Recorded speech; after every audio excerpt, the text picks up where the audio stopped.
বিসমিল্লাহির রহমানির রহিম। রাব্বি জিদনি ইলমা। ইসলামের পথ সঠিক ও সহজ। তাহলে ইসলামের পথ সঠিক ও সহজ। যারা এই সঠিক পথ আঁকড়িয়ে ধরল তারাই সঠিক আমল করলো। তাহলে সঠিক পথ আঁকড়িয়ে ধরতে হবে এবং ইসলামের পথ অনুযায়ী আমাদের চলতে হবে। এ ব্যাপারে কোরআনে বিভিন্ন আয়াত নাজিল হয়েছে। এটা তোমার প্রতিপালকের নির্দেশিত সরল পথ। যারা উপদেশ গ্রহণ করে আমি এতে তাদের জন্য নির্দেশসমূহ বিশদভাবে বর্ণনা করে দিয়েছি। সূরা আনামের 126 আয়াতে বলা হয়েছে, আল্লাহ আমারও তোমাদের প্রতিপালক। তাহলে আল্লাহ আমাদের এবং তোমাদের প্রতিপালক, সুতরাং তোমরা তার ইবাদত করো, আর এটাই সরল পথ। সূরা মারিয়ামের 36 আয়াতে এই কথা বলা হয়েছে। মানুষকে সরল পথ দেখিয়ে দেয় আল্লাহ। তাহলে আর মানুষকে সরল পথ দেখিয়ে দেন মহান রাব্বুল আলামিন আল্লাহ।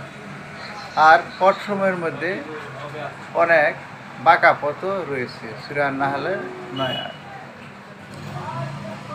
এ পথ আমার সরল পথ, সুতরাং তোমরা এরই অনুসরণ করো এবং অন্য কোনো পথ অনুসরণ করো না, নতুবা তোমরা তার পথ হতে বিচ্ছিন্ন হয়ে যাবে।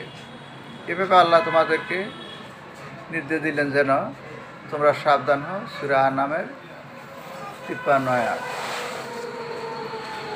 কোরআন ইসলামের পথ দেখায়। তাহলে কোরআন কী করে ইসলামের পথ দেখায়? তারা বলল, হে আমাদের সম্প্রদায়, আমরা এমন এক কিতাব শুনলাম যা মুসার উপর নাজিল করা হয়েছিল, যার আগেও কিতাবসমূহ সত্য বলে স্বীকার করা করে এবং সত্য ও সঠিক পথের দিকে হেদায়েতপ্রাপ্ত।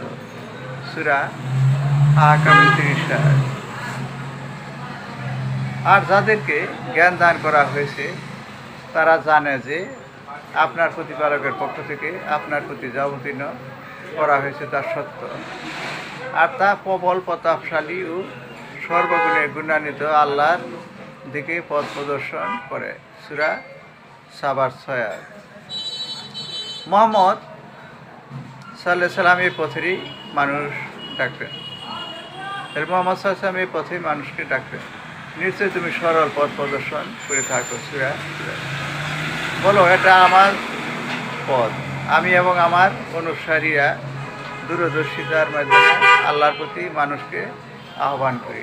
আল্লাহ কতই না পবিত্র, আর আমি মুশরিকদের অন্তর্ভুক্ত নই। সূরা ইউসুফের 108 আয়াতে কথা বলা হয়েছে। তাহলে ইসলামের পথ হলো সঠিক এবং সোজা। তাহলে যারা ইসলাম আঁকড়ে দিল তারা সঠিক পথে আসছে, আর যারা ইসলাম থেকে সরে গেল তাহলে তারা সঠিক পথে নাই। আর ইসলামের পথ হলো সোজা এবং সঠিক, এবং যারা ইসলামের বিধান অনুযায়ী চলবে তাদের পরকালে আল্লাহ শান্তি দিবে, এবং যারা ইসলামের পথ অনুযায়ী চলবে না তাদের কঠিন শাস্তি ভোগ করতে হবে।